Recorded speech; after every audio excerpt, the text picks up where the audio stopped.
Salam dan bahagia. Perkenalkan, saya Joni Herman Mendreva, Kepala SMP Negeri 1 Gunung Sitoli Selatan, Kecamatan Gunung Sitoli Selatan, Kota Gunung Sitoli, Provinsi Sumatera Utara. Kali ini kita akan membahas tentang segitiga restitusi. Menurut Gosen, restitusi adalah proses menciptakan kondisi bagi murid untuk memperbaiki kesalahan mereka, sehingga mereka bisa kembali pada kelompok mereka dengan karakter yang lebih kuat. Selain itu, restitusi juga adalah proses kolaboratif yang mengajarkan murid untuk mencari solusi mereka untuk masalah dan membantu murid berpikir tentang orang seperti apa yang mereka inginkan dan bagaimana mereka harus memperlakukan orang lain. Melalui pendekatan restitusi, ketika murid berbuat salah, guru akan menanggapi dengan mengajak murid berefleksi tentang apa yang dapat mereka lakukan untuk memperbaiki kesalahan mereka, sehingga mereka menjadi pribadi yang lebih baik dan menghargai dirinya. Pendekatan restitusi tidak hanya menguntungkan korban, tetapi juga menguntungkan orang yang telah berbuat salah. Restitusi juga sesuai dengan prinsip dari teori kontrol William Glasser tentang solusi menang-menang. Dalam penerapannya, segitiga restitusi memiliki 3 tahapan. Tahapan yang pertama adalah menstabilkan identitas. Pada tahapan ini, menstabilkan identitas adalah bagian dasar dari segitiga, bertujuan mengubah identitas anak dari orang yang gagal karena melakukan kesalahan menjadi orang yang sukses atau lebih baik. Tahapan yang kedua adalah tahapan validasi tindakan yang salah. Setiap tindakan kita dilakukan dengan suatu tujuan, yaitu memenuhi kebutuhan dasar.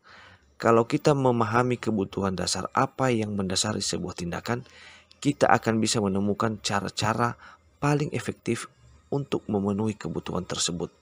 Tahapan yang ketiga adalah menanyakan keyakinan. Pada tahapan ini, teori kontrol menyatakan bahwa kita pada dasarnya termotivasi secara internal. Ketika identitas sukses telah tercapai pada langkah 1 dan tingkah laku yang salah telah divalidasi pada langkah 2, maka anak akan siap untuk dihubungkan dengan nilai-nilai yang dia percaya dan berpindah menjadi orang yang dia inginkan. Berikut ini akan ditampilkan contoh video segitiga restitusi. Selamat menyaksikan.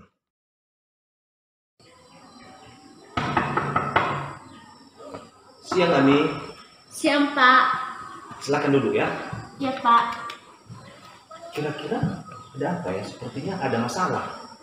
Ya, Pak. Saya marah sama dia di kelas. Masa dia tuduh saya ngantek PR-nya di kelas? Saya marah, Pak. Saya balik memarahi dia dan mendorong badannya hingga terjatuh di depan kelas. Oh, begitu. Memang kalau Bapak dilakukan seperti itu, pasti Bapak juga akan marah dan kesal. Lalu, kemudian kamu melakukan apa sama dia? Saya langsung membentak-bentak dia, Pak. Mendorong badannya dan dia terjatuh di depan teman-teman yang lain di depan kelas.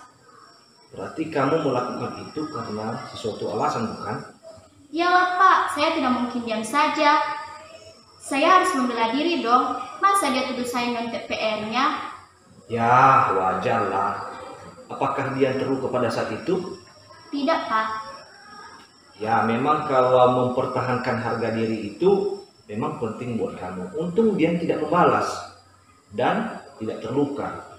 Dan kamu juga pada saat itu tidak bertindak jauh lagi, hanya marah dan mendorong dia.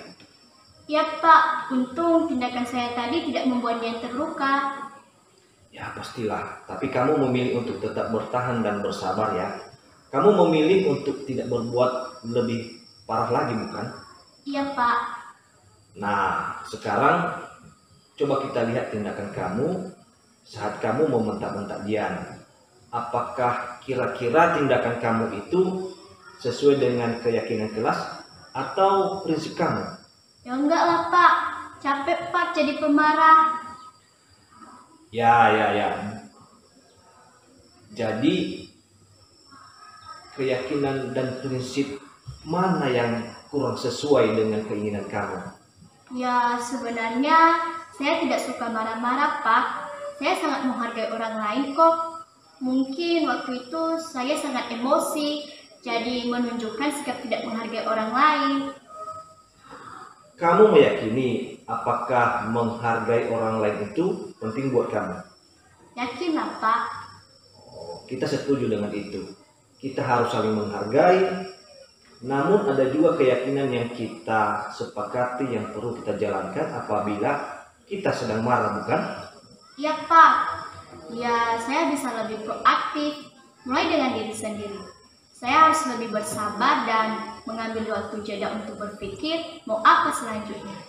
Kira-kira menurut kamu tidak bersedia memperbaiki masalah ini? Bersedia Pak. Kalau memang kamu memperbaiki masalah ini, kira-kira kamu menjadi orang seperti apa? Saya jadi orang yang bertanggung jawab kali ya Pak, dan senantiasa proaktif. Kira-kira itu menurut kamu rasanya menjadi orang seperti yang kamu inginkan itu seperti apa ya?